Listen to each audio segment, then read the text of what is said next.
LegacyMaker, the All Sports Network, presents a SIRTOBA media production where the struggle is real to be awesome.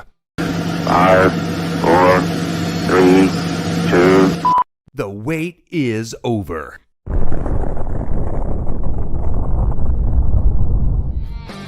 So you're giving it to Dale Earnhardt Jr. because he piggybacked off of his dad's name. The only difference was because there was a junior at the end and not a yes, yes, and okay. because the fact is, Drew. Point with, oh my God! I had Miami Heat winning last night. I was upset too when they lost. Us with you because of the fact of what you. Get your popcorn ready. It's time for the In or Out sports debate with your hosts, Korrey, Mann, P. Alexander, Wally, and Drew Willingham.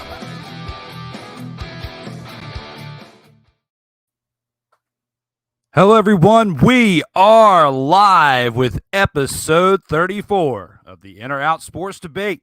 I'm your host, Drew Willingham, along with this week's special returning guest for the second ever Trios edition here for the Undisputed Champions edition. We have P. Alexander Wally as well as Korrey, Mann. Welcome to the show, fellas. What's up, man? What's going on? Welcome back. We've got this awesome graphic behind us of us just chilling in the corner. LegacyMaker Sports Network here to bring us another debate for Monday evening right before wrestling. And before we get to that, we actually have to acknowledge that with the Vault of Fame. Acknowledge me.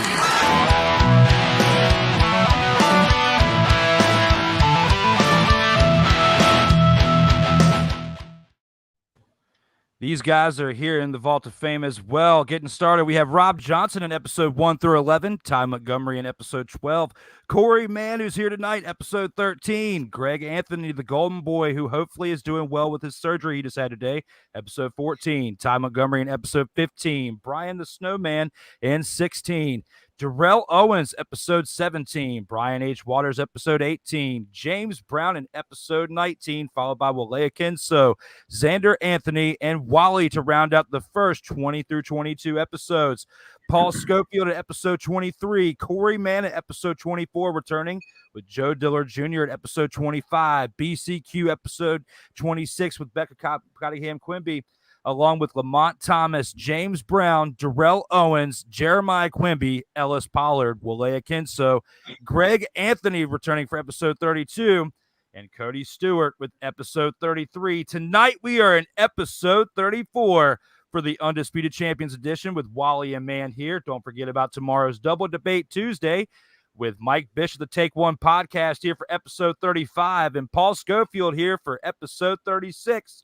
You can check it all out here on Facebook, Instagram, TikTok, Twitter, and Twitch, followed by the audios at Apple and Google Podcasts, Spotify, Amazon Prime, Anchor.fm, and download on iTunes.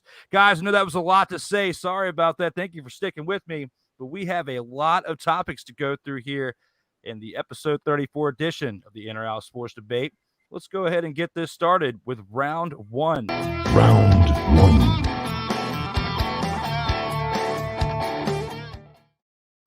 And here with round one, Montez Ford should turn heel and go for a singles run after his recent loss at Summerslam.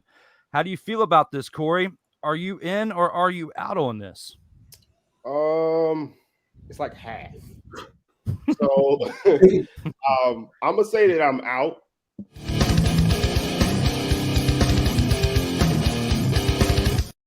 Okay. If we're talking about shock factor, then yeah, it'll kind of come out of left field because he is the charisma, the energy of the Street Profits.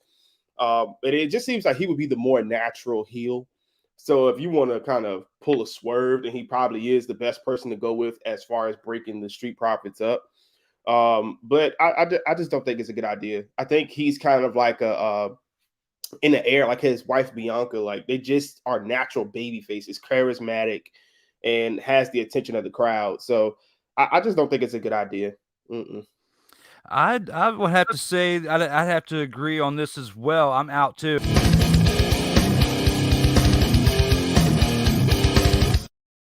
it's like Korrey said, natural baby faces with him and his wife, and you got to take advantage of that. That's what's bringing in the Bucks right now with Bianca as the champion as well. Is definitely helping out on the Raw side of things, and if they could eventually get those titles off the Usos and split them and get away from this whole unification stuff, I feel like that the Street Profits would be great to have the tag team titles again, but also Montez Ford could be a double champion and go for like the Intercontinental Championship or the U.S. Championship at the same time, like the New Day. They were getting singles titles and also staying together at the same time, or at least not broken up to where it was internal conflict or anything. They just broke away for a little bit so they can go on their runs, but they always came back together. There's no type of contingency with that. How do you feel about this, Wally? Are you in or out on this?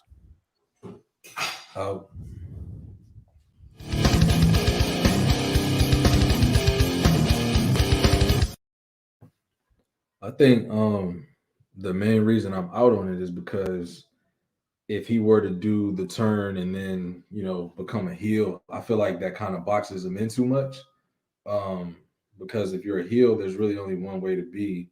I don't really see it being beneficial for him as a heel, knowing that he has the crowd participation, he's energetic, and then everything else that plays into being a babyface. I don't see that like working in his favor. I feel like the split is coming, but I think naturally it would be easier to put Dawkins in that heel position, only because it would be the bitter, angry, jealous.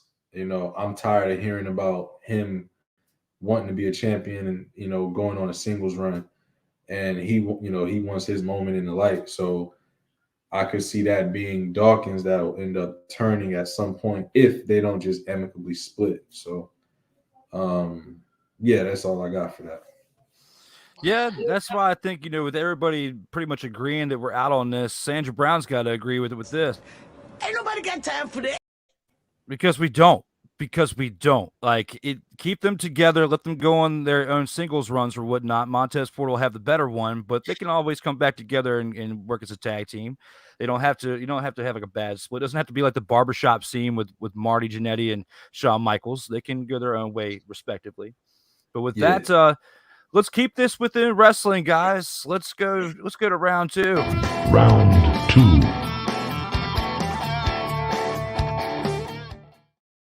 In here with round 2, Vince McMahon's retirement from pro wrestling does not mean this is the end for him in the limelight. How do you feel about this, Wally? Are you in or out on this? Out.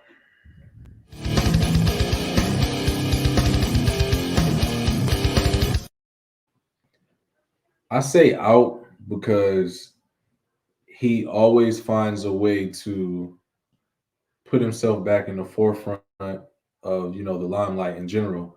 Like, look at the accusations and everything that broke when the audits were done or whatever investigation took place. When you would think that he would just need to, I don't want to say hide, but you know what I'm saying, just kind of regroup and just get himself together or start putting some business stuff in order to deal with the investigation. He comes out on the next 2 shows and opens both shows and says absolutely nothing, just kind of like a slap in the face. So I feel like at some point that's going to blow up in his face, but for now, he's definitely going to find another way, whether it be through this trial or getting out of it or reaching another settlement. He'll be back in the forefront of the news again, getting all the attention he wants. Okay. How do you feel about this, Korrey? Do you agree? Are you out or are you in? I'm out.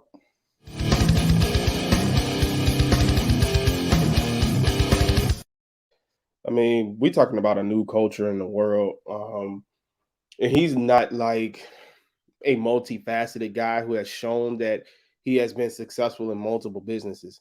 Now, looking at the pandemic, that kind of derailed his second run with the XFL or whatever like that. I think it's going to be better now under Dwayne and, Miss Garcia and the rest of the crew that he has over there. I think it's going to be better because they have partnerships with the NFL, et cetera. But, I mean, what other business has Vince really shown that he has been successful in besides anything dealing with wrestling? and maybe some things that, philanthropic or whatever like that. But that's more so of, his wrestlers doing that. It's not him. So I think with today's culture, the environment of, cancel culture and the type of technology we have now, et cetera. And now it seems like things are still coming out with another $5 million payment he made to somebody else. Like, I think eventually he's going to have to shell himself away, or, go to his little island or whatever he goes to chill out and kind of just stay out of the way. He's bad for business. And, when they had the authority line, we do what's best for business. He's bad for business. So I don't think he's going to be on the forefront anytime soon. You know what? I think you guys might have actually changed my mind. I was in on this because he's worth $2.5 billion, and he might be able to take that money and do something else with it. But you might have actually convinced me on this. I think I'm going to switch it to out.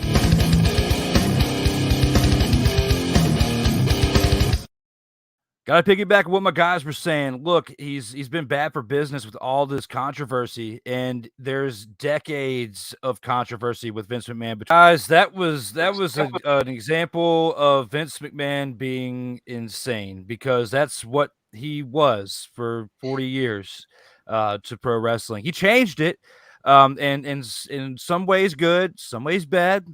Definitely changed it in ways that. He is definitely he forefronted professional wrestling to what it is today. We at least got to give him that. But he like definitely Jerry Jones of wrestling. Yeah, he's like the Jerry Jones, Jerry Springer of wrestling when you combine the two. But let's go ahead and take this into some better news. Let's take this into some breaking news we have for this episode.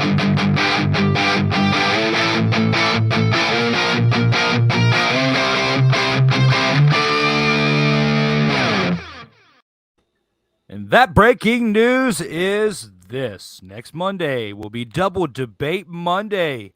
For episode 37, for the first time, Joseph Raymond will be here at 4 o'clock p.m. Eastern. Next Monday, the 22nd, followed by the same day at 7:30 p.m. Eastern, Wilfredo Otero, Real Wise TV participant, will be here for episode 38. And again, you can check out those on the audio platforms on Apple and Google Podcasts, Spotify, Amazon Prime, Anchor.fm, download on iTunes as well. And guys, with that, we do have to take this into an awesome packed round 3.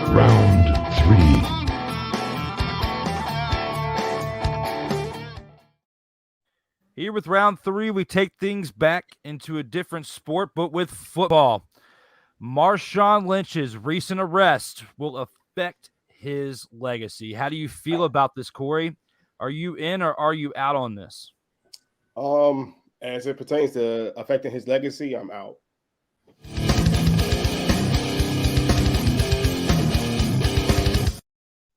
I'll just keep this short and sweet. Marshawn Lynch's history is known to everybody. He's had multiple charges, multiple vehicular charges over the years. It's nothing new. The video, I mean, it's sad to look at or whatnot. He clearly was, under the influence of something. He claimed he doesn't drink or smoke or whatever, do drugs or whatever in the video. And clearly he was out of his mind. He's paid thousands of dollars in charges over the years for basically driving charges. His license is revoked. But Marshawn such is like a don't give a damn kind of guy, don't care kind of guy, that this doesn't really shock me at all. I mean, we've seen it, people's history pretty much tells about him. So same thing with Vince right now, right? Kind of told on himself. So this doesn't shock me at all. Doesn't affect his legacy. It is what it is. How do you feel about that, Wally? You in or you out on it? I'm out.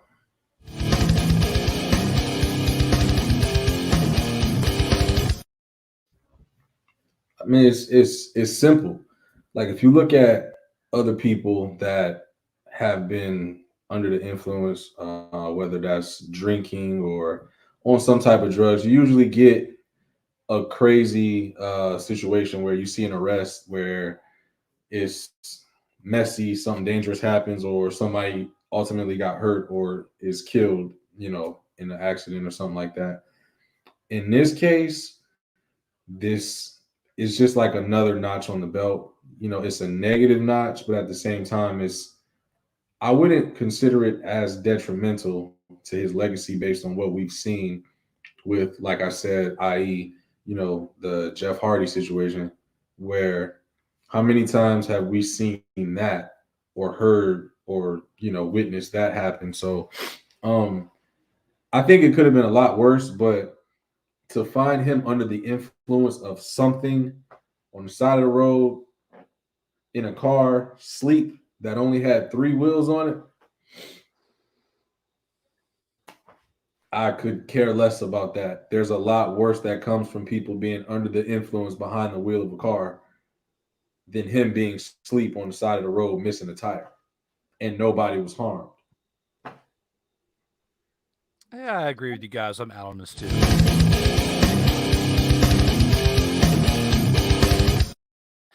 Definitely doesn't affect his legacy. Look at look at Lawrence Taylor. Look at other guys who have done some things in the past, whether it's drug related or not.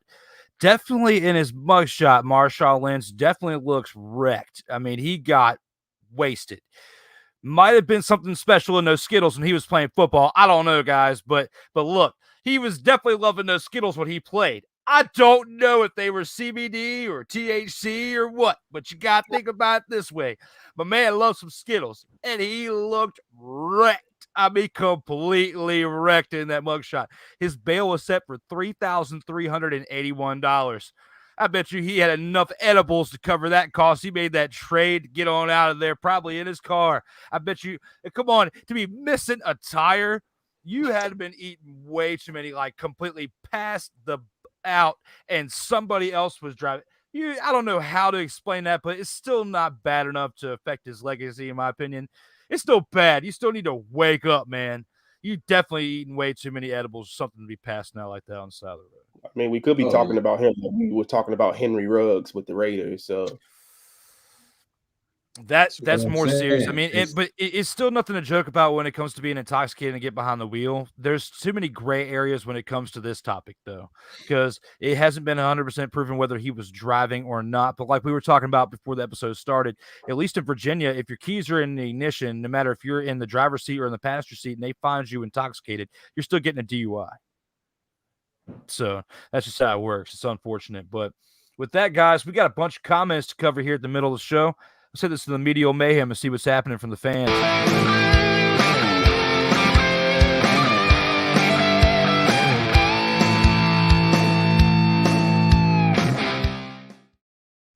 And just like we were talking about our guy that surprised us many episodes ago, and that is the Chosen One, starts it off here with "What's up, fellas?"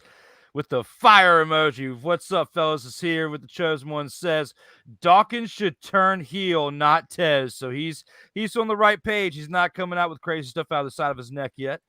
Preston Gathers, Drew plus Mann plus Wally equals fire. So he's definitely loving the way to this episode's starting right here. Joey Johnson, do you think The Rock will ever come back and challenge Roman for the true head of the table? What do you think about this, guys? This is a pretty good topic to cover right here. Good shout to Joey for this one. What do you think? You got it, dog. It's bound to happen. I don't see it. It's more of a. I feel like it'll be more of a definitive moment for Roman, opposed to meaning something to The Rock. I think ultimately the bloodline thing will run its course, and you'll see something happen because that storyline or that match in general, everything involved with it, you don't need a title for that.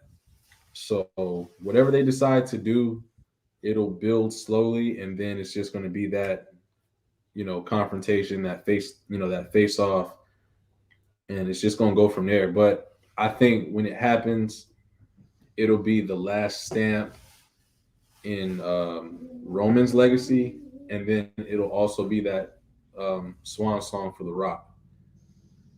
Similar to kind of how what he did for Austin. I feel like Roman will do that, and he'll do the favors for Roman, especially with it being family.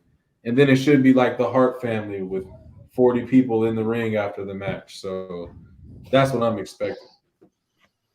That would be a pretty good way to turn it. Minus the hair, because he doesn't have the hair on his head anymore. But wouldn't it be funny if we got another one of these promos from The Rock? He's got to come back and have an electric promo like that. Wouldn't that be sweet to be talking some smack to him like that? He won't have the hair like that anymore. But I'm telling you, The Rock can come back and lay the smack down on the mic. He's always been hot on that stick. So you got to give him props. Got to give him credit where it's due. And I still think The Rock can beat Roman when it comes to promos. Yeah, when it comes, but Roman, hold on, but Roman is a whole different animal now. So, I mean, when it comes to promos, I'll give it to you. I mean, if The Rock don't come out like what Cena and have his promo on his hand, but it just, it's one of those things where The Rock will get him there, but in the ring, nah, he would have to, like Wally said, he's got to do that favor for Roman, man, to submit this run that Roman has had for almost 3 years. Like, it's gotta happen. And shout out to Joey and shout out to PK as well. So yeah, definitely shout out for that one on that comment. For this one, Vinnie Mac equals big bucks, because we were talking about the Vinnie Mac topic right there, and chest sizes. Vinnie Mac was the best thing to ever happen to pro wrestling entertainment. Wow, Vince was on one, better yet, in my LeBron voice. Vince was on not 1, not 2, not 3, not 4, not 5. Shake my head. Agreed. Yep. Beast mode will be fine. This doesn't tarnish his legacy. Yep, we agree with that. Chosen One was agreeing with us saying he's been eating too many THC Skittles. Talking about Marshawn Lynch. And with that, we have definitely covered our topics here in the middle of the show as far as our comments from our fans. Thank you, guys. Keep them coming. We do have a couple of topics left. And with that, we need to take this into round 4 with a one that we like to call the By the Numbers segment. Round 4.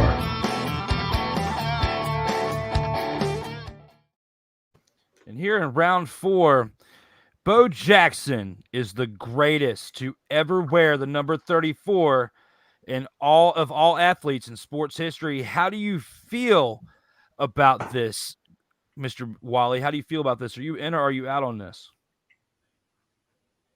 Out.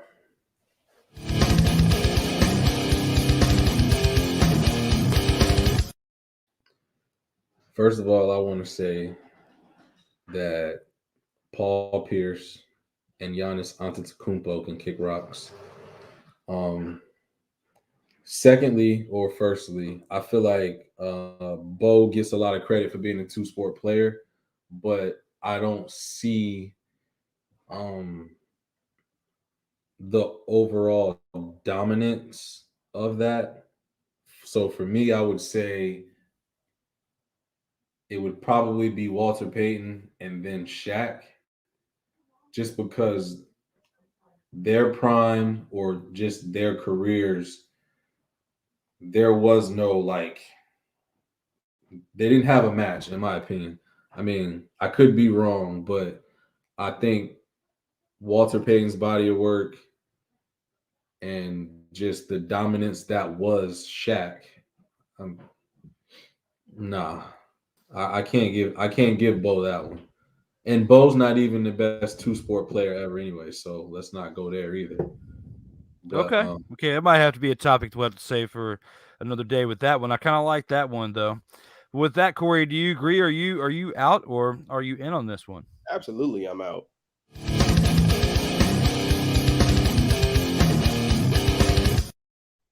So a few notable names, excuse me while I pull up my notes, a few notable names that's worn 34 in their careers: Charles Barkley, Hakeem Olajuwon, David Ortiz, Walter Payton, as Wally said, Ray Allen, Herschel Walker, Roy Halladay, and none of them compare to the 7'1", 325-pound Shaquille O'Neal, who played 19 years in the league. None of them. Shaq is the most dominant force in NBA history. Nobody could guard him. Nobody could stop him. In his prime, nobody was touching Shaq. If he gets in the paint and he hits you with a drop step and he dunking on your head, you can forget it. This man in his career, 19 years in the league, 14 All-NBA, All-Rookie team, 3-time All-Defensive team, 3-time NBA MVP, 3-time Finals MVP, 1 Olympic gold medal, 12 All-Star games, and averaged 24 points a game, 58% shooting, 11 rebounds, 2 assists, 2.3 blocks. And that's only his numbers only came down because of his last few years in the league. You know, he was just kind of out of shape, out of form. He was injured a lot. But if he could have kept up with that productivity at 25, 26 points a game, he probably would have been at 27, 28 for his career. So Shaq is undoubtedly the most dominant athlete to ever wear number 34, without a question. I've got to agree with you guys. I'm out on this too.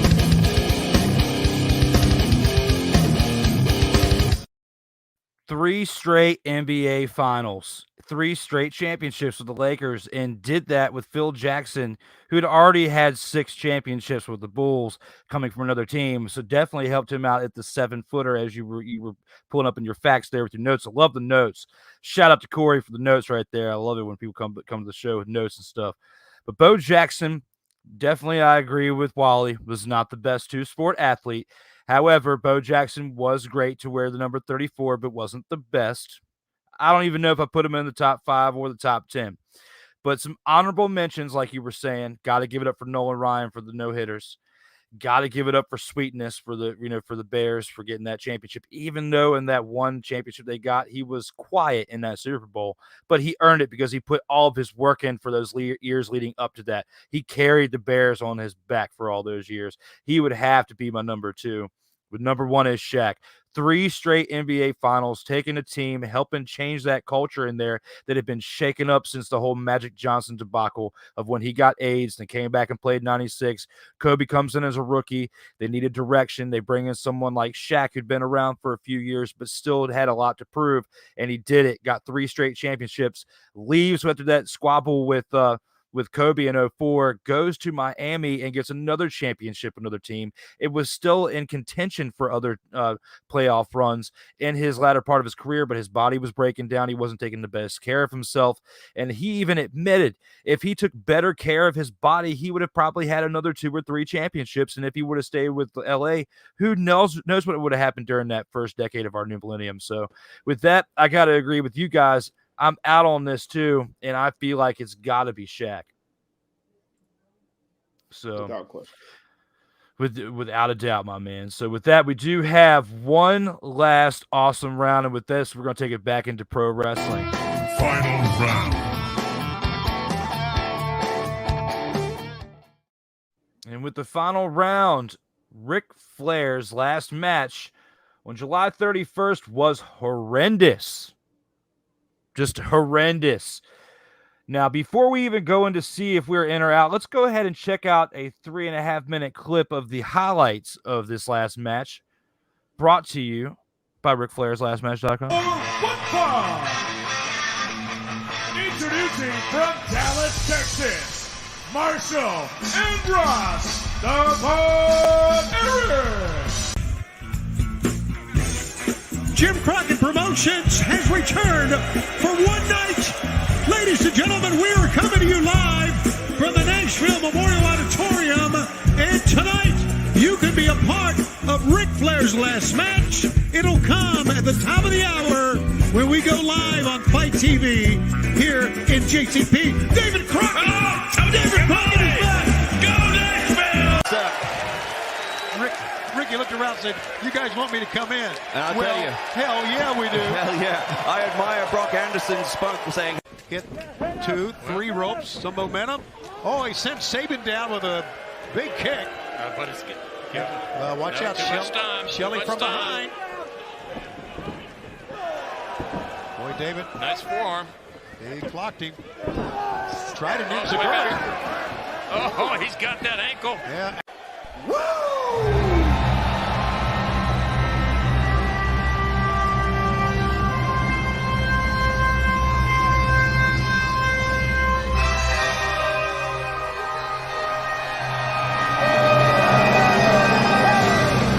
It's the white robe. One of the more iconic robes that he has worn throughout his illustrious career.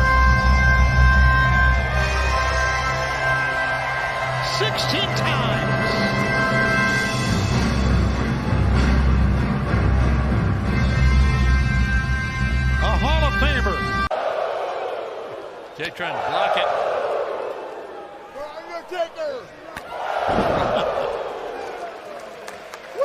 There you go. Back in. Somebody is very upset.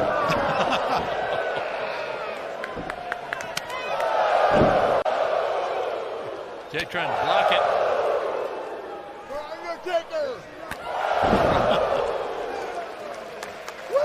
There you go. Ladies and gentlemen, your winners, Andrade and the Nature Boy, Ric Flair!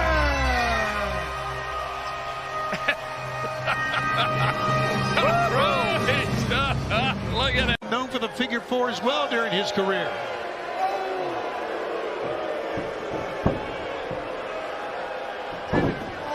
And there it is.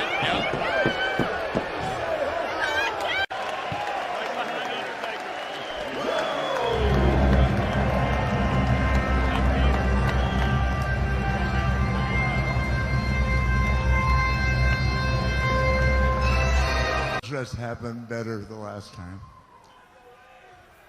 To have you here in the greatest wrestling town, and one of the greatest, I hate to say greatest because then everybody gets upset, but I had one of my best matches of my career here with Ricky Steamboat. All my family's here. We've made jokes about me being married 5 times. Well, all the kids are here, and one wife, but all my granddaughters and children are here, and my friends are here, and I swear to God, guys, if I didn't have enough pressure on me tonight, fucking Kid Rock walked in the fucking locker room and said, he said to me. And with that being said, again, Ric Flair's last match on July 31st was horrendous. How do you feel about this, Wally? Are you in or are you out on this?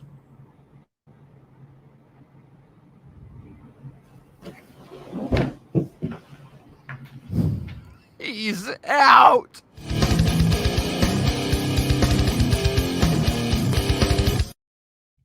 He is out.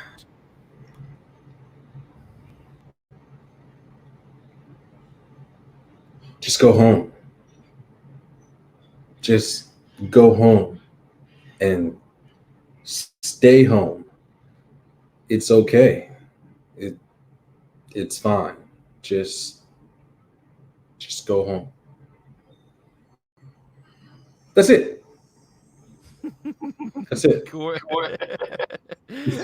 Korrey, are you in or are you out?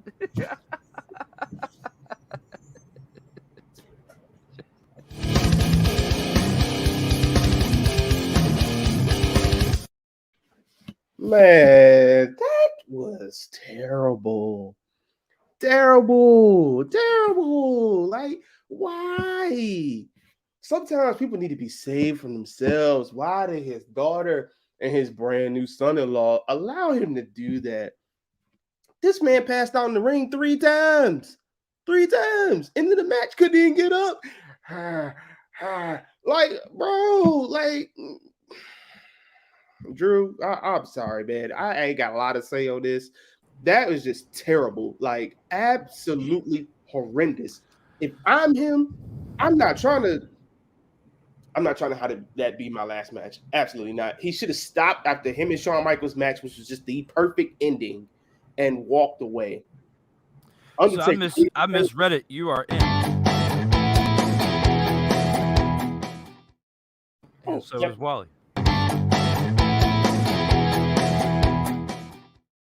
Oh, yeah. Why I thought that. Because we were out. That's why. We were out yeah. Like, I clicked it because y'all went out yet. We were out. I got to agree with this, too. It was horrendous. I mean, guys, Ric Flair's last match, you see it in the highlights. I mean, he even acknowledged this on his podcast the other day that he passed out twice during the match. And it's because the man was trying to be under a certain weight. I think he said 220 pounds, and he wasn't staying hydrated. He wasn't drinking water, probably because of all the alcohol he was drinking at nighttime to celebrate all what he was doing during the day. So the man at 73 years old is not in the greatest of shape. He's got a pacemaker. Yeah, he needs to stay home, like Wally was saying. I agree with what both Korrey and what he was saying. Like, this is not good for him to do this, but he did this for the paycheck, just like he's been doing his podcast and stuff, just like everybody does side ventures and stuff to get pay with that, But with that, when it comes to Ric Flair's last match in the highlight reel, it was definitely not better than his match with Shawn Michaels. I was hoping, and with us talking about this topic leading up to this, I was hoping that we would be able to say that it was better than his TNA run. Because when you watch the promo videos of him taking bumps in his 70s and the practice runs with Jay Lethal, I had a lot of high hopes for that, But it just goes to show that he was after that paycheck, and they definitely promoted this really well. But this has got to be it. 73. Hang it up, Ric Flair. We don't want to see you out there again, because the next time you might not walk away. At least you were able to read his lips when he was done, and he told Andrade, I passed out. Like, I saw that. Mm-hmm. That's all I needed to see. I didn't care about the match. I didn't want to see the match. And this actually got you to see. You got your first Undisputed walkout on your show tonight. So absolutely, we haven't done that since Mania. So you just got the summer walkout from Undisputed Champions. I appreciate the post Summerslam walkout. I'm glad you guys came back, because we do have some comments to acknowledge from the fans right quick before we get on out here for the Mayhem culmination.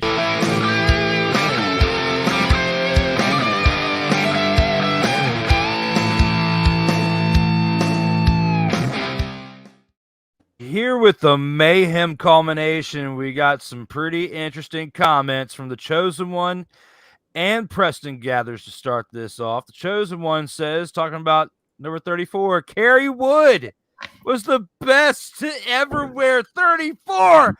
What are you talking about, Chosen One? They're walking away again. You know what? I got to put this one up.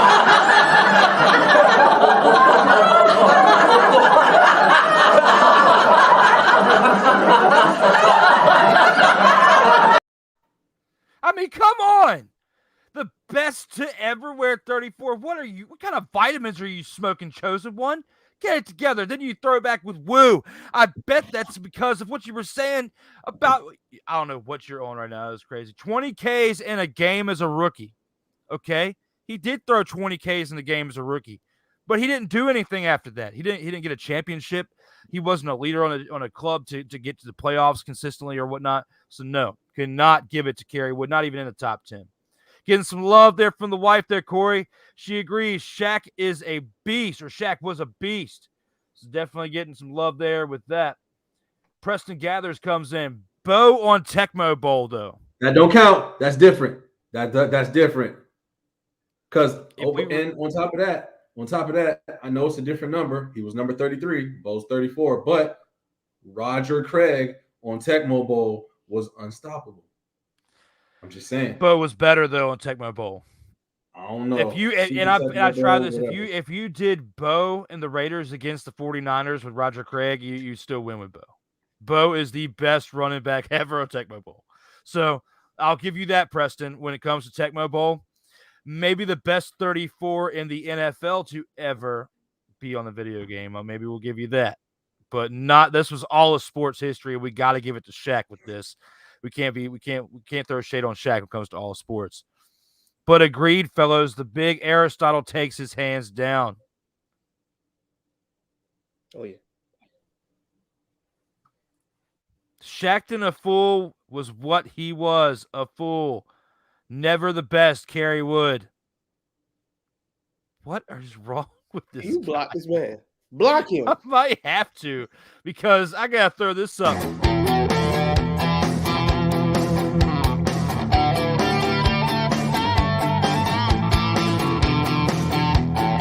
Ain't nobody got time for that. Like, for real, man, that was a trash pick. What is going on with you, man? What is really going on? You got to throw Woo back in there. This match was better than his match with Shawn Michaels. Yeah, he trolling now. He trolling. Yeah, he's straight up. English, motherfucker, do you speak it? Like, come on, man. What is wrong with this guy, dude? Straight up trolling. Ric Flair versus me was awesome. I'd sell for him again for that kind of money. They probably paid Rick like $100,000, and they're gonna pay Chosen One $1 for his takes. Get out Probably. of here. Ain't nobody got time for that. Laugh out loud. He said, "Just go home." There was no other analysis, especially me. Like, y'all both know separately and on this episode tonight, y'all know how I feel about that guy. So, you know what trips me out though is that he has no reason to do this though. He has no reason to do it. You think Sasha Banks just did an appearance when she got 30 grand? He is freaking Ric Flair. He can go and do appearances and, hey man, I'm charging you $75K. Hey man, I'm charging you $75K. You don't think nobody gonna pay him that much money to show up? Look, when we took Victoria to Raw, when we had ringside seats, the older guy behind us, he was holding a plaque that was signed by Ric Flair. So you should be able to, off of your name alone, your reputation, you should be able to get top dollar just to show up. You don't have to wrestle no more. You're doing that because you're just chasing your first high. That's it. It's gone.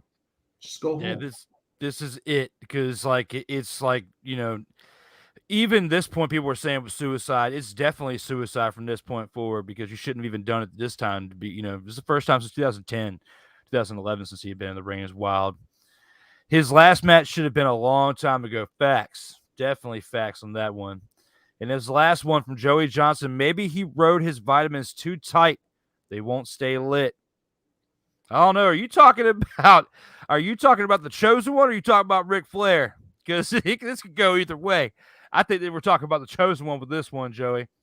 Clarify this if you're still here at the end. We still have a couple things to go through right here at the end, and that is with the final word. But before that, we do have to acknowledge something, and that is the Vault of Fame. Acknowledge me.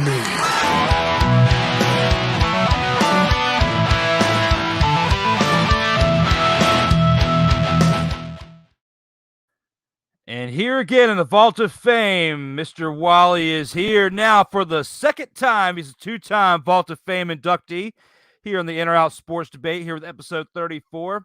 And Mr. Mann, Korrey Mann, is now a three-time Vault of Fame inductee here with episode 34. They joined the list previously announced here at the beginning of the show.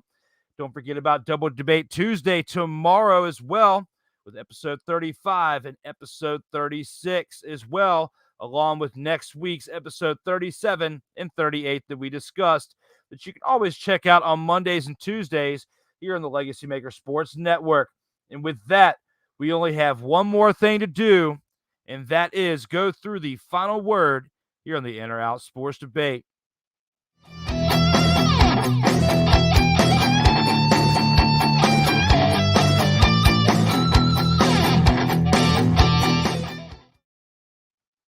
And here with the final word, we basically, discuss, anything that we'd had on our mind earlier in the show that we wanted to get off of our chest or whatnot when it comes to any of the 5 topics that we were discussing. And with that, guys, we'll start with Mr. Korrey here. Out of everything that we discussed, or just anything in sports in general, what do you have that you want to discuss for the final word? I would like to say to Mr. Triple H so far, sir, you have started to elevate the game. The ratings are up from Monday Night Raw for the first time in probably years. I ain't backtracking. Check it. I'm sorry. But the way he is playing these storylines, keyword is storylines, you guys. The way he is putting people in position and giving people camera time, and we're not getting 2-minute matches. We're getting at least 7, 8, 9, 10-minute matches. He is playing his cards flawlessly right now. The returns have been awesome. They haven't been like those ones that's like, every single week. But, I mean, it's been great to see him take whatever he made in NXT and is now taking it to the next level with the main roster. So hopefully he gets back in soon, and we can figure out what they're going to do with him. Because I guarantee you, if that guy over there comes back, I'm pretty sure Triple H is going to give him free reign to be creative, and Lord knows what's going to happen with that. So kudos to Triple H. Kudos to Hunter, Triple H, whatever you want to call him, Paul Levesque. Kudos to him. Absolutely. What do you think, Wally? What's your final word when it comes to everything we talked about earlier, just anything in sports in general? Yeah, kind of like what Korrey just said. It's not so much the shock value of the surprises, it's the fact that he's doing it. The presentation of each surprise is different. So we know there's possibilities for who we've seen so far to come back based on the track record and the reputation that Triple H has with these people from the NXT level to when they came up on the main roster, or from when he initially just brought them in the first place. So that is the main thing, is that he keeps finding ways to recreate the presentation of a face we've already seen before. So that's the most important thing. I think we need to dive into that number 34, because that number itself across sports is a lot more broad than certain numbers that we see that are more prominent in either football or basketball. So that number 34 is a little different and should get a little more time down the road. And lastly, I don't want this to be over my head for any bragging rights. So please don't have Korrey come back on here until I can come back by myself without him, so that we can be on here for the same amount of times. I don't want him to have more appearances than me, because he brags in group text messages and that type of shit. So I don't want that over my head. So please don't invite him back until after I come back and it's just us. Thank you. I appreciate that. Cheers, my man. I'm sure we can work that out. I'm gonna go into my final word real quick. My final word, I'm gonna go outside of wrestling. I'm gonna go to Major League Baseball. Fernando Tatis, you mother father, what is wrong with you? If you wanted to use some type of substance to treat some ringworm that would get you 80 games, no, you weren't. That's some BS. That's some bull jive. You were trying to come back faster from your injury and rehab faster so you could get to the Padres, to where you could play with Juan Soto and Josh Bell and those new pieces they made and go on that World Series run. You're not going to fool me. I don't pity the fool who's going to come after me with some ringworm treatment and some little box you got stashed up in your locker. No, you were not using that like Andro was being used in the 90s by Mark McGuire. Get smarter when you're going to play the game. But you know what? You should be playing the game smart and not cheating, because it's 2022 and there's technology. There's cameras everywhere, even on doorbells there, you mother father. Get it together. Let's see some real results. 80 games. We're not going to see you until June of next year. This is ridiculous, Fernando Tatis. Get it together. Get him some deer antler spray. Call Ray Lewis. Got to. When I saw that, I was I'm not even a Padres fan. I'm a Braves fan. But just to think about how much they invested, they got rid of their top 5 prospects in their farm system, even though prospects are prospects. But for Juan Soto, that's big. And now you don't have that return investment, because you got to go it alone without Tatis, who's big for your infield. It's the nonsense of the level of stupidity. Like, y'all got all this money and you're jeopardizing that, losing money by trying to heal faster. Just heal correctly, give your body some time to recoup, still keep getting paid, come back better, come back stronger in the correct or the allotted amount of time that you should be out. And again, you got all this money. You don't necessarily need to go out. And if you do go out, you don't need to drive. You could hire a driver. You could ride with a friend or have them drive you around. There's no need, with all this money, there's no need for people to be going and passing out in a parking lot in a car, or getting kicked out of the clubhouse for having PEDs, or walking into massage parlors and doing stupid shit. Like, if you have that much money, you can have moderation and just bring everything to you. Why do you go and put yourself in these dumbass situations to jeopardize your money and jeopardize your career. I'm just saying. I don't get it. I don't get it. And with that, I gotta say this to Fernando Tatis. Get the fuck out of here! That's how I feel. That's how I feel. Get that out of here. As someone, I'm not as big on my team as a Fernando Tatis, but I still play adult baseball, so I'm still a part of team sports. You cannot be selfish like that when it comes to your team. You need to be there and be readily available. And, injuries do take time to come back from. But when it comes to this, and it comes to excuses, this is an excuse. He didn't have ringworm. He was trying to come back, and he found an ingredient that's been used in this ringworm that he could say that, this ringworm treatment that be used to say that it'd be an excuse. No, he was using something else. He wasn't using this treatment. Yeah. He's lied. So, yeah. But with that, guys, we've had one great episode 34. Thank you all for tuning in. Thank you for the participation in the comments. We only have one more thing left, and that is one badass outro. Stay safe out here in these streets. Until next time, this is the In or Out Sports Debate.